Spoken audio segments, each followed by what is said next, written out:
প্রথমে মনে করছিলাম এখানে কি যেন হয়েছে, কিন্তু যাওয়ার পর দেখি না, উনি শরবত বিক্রি করতেছেন। আসলে উনি কুশলের রস মেশিন দিয়ে চিবিয়ে রস বের করে সেই রসগুলো বিক্রি করতেছে।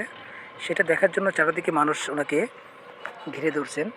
আসলে আমি অবাক হয়েছি, প্রথম দূর থেকে দেখে আমি মনে করছি এখানে কোনো ঝামেলা হয়েছে। যাওয়ার পর দেখি না, আসলে এটা শরবতের গাড়ি। দেখুন কী পরিমাণের মানুষ ওনারা চারিদিকে আছে। আসলে রমজান মাসে রোজা রেখে সবারই ইচ্ছে শরবত বা ইত্যাদি ইত্যাদিতে শরবত থাকবে, সবাই খাবে, এটাই সবার আশা। তো এই যে বোতলটা ভরতেছে, সেই বোতলটা হচ্ছে এক বোতল শরবত 50 টাকা, মানে কুশলের রস 50 টাকা। এর ছোট বোতল আছে 250 মিলি, যেটা 25 টাকা। আসলে দামও ঠিক আছে আর ওনার বিক্রিও ঠিক আছে। এনা বোতল এক বোতল হরিয়া হিয়া বোতল হরিয়া এক বোতল 50 হবে, এটা ঠিক আছে।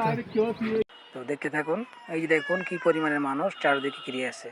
তো ভিডিওটাকে ভালো লাগলে লাইক দিয়ে চ্যানেলটা সাবস্ক্রাইব করে রাখবেন, এরকম নতুন নিত্য নতুন ভিডিও পরবর্তী পাওয়ার জন্য। সবাই ভালো থাকবেন, আল্লাহ হাফেজ।